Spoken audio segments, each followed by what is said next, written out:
The PMC Bank crisis and HDIL's involvement in it has thrown up a unique situation. On the one side are PMC Bank's depositors and on the other, HDIL's homebuyers.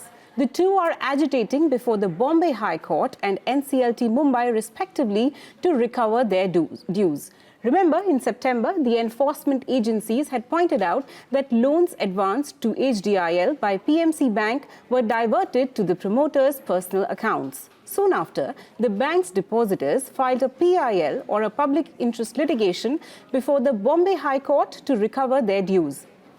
Meanwhile, financial creditor Bank of India and subsequently the homebuyers had also initiated insolvency proceedings against HDIL. The NCLAT allowed the IBC process to continue after the one-time settlement with the promoters failed. So, between the PIL by the depositors and the insolvency proceedings by homebuyers, who is likely to win? Piyush Mishra from AZB and Sudipta Raut from Indus Law are joining me today to answer that. Piyush, Sudipta, welcome to Insolvency Diaries. Piyush, the Bombay High Court this week made way for depositors to recover their money from HDIL's assets. They've set up a committee headed by former High Court Judge Justice Radhakrishnan. Now, this committee has been directed to identify properties of companies owned or controlled by the Vadhavans, which are mortgaged solely with PMC Bank. The committee will sell them and use the proceeds to pay off the depositors. To your mind, is this process likely to conflict with the insolvency proceedings that are parallelly ongoing against HDIL?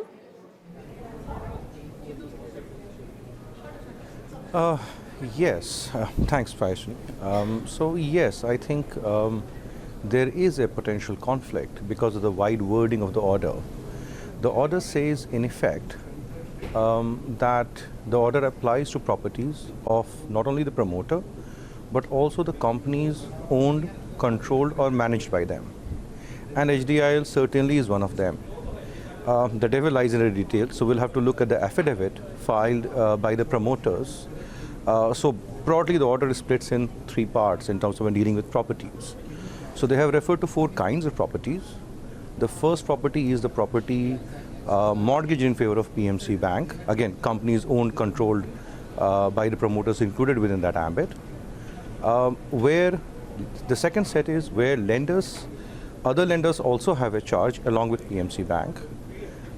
There is a third set, which is basically assets which are charged to other banks, but not to PMC. And the fourth set is the unencumbered assets.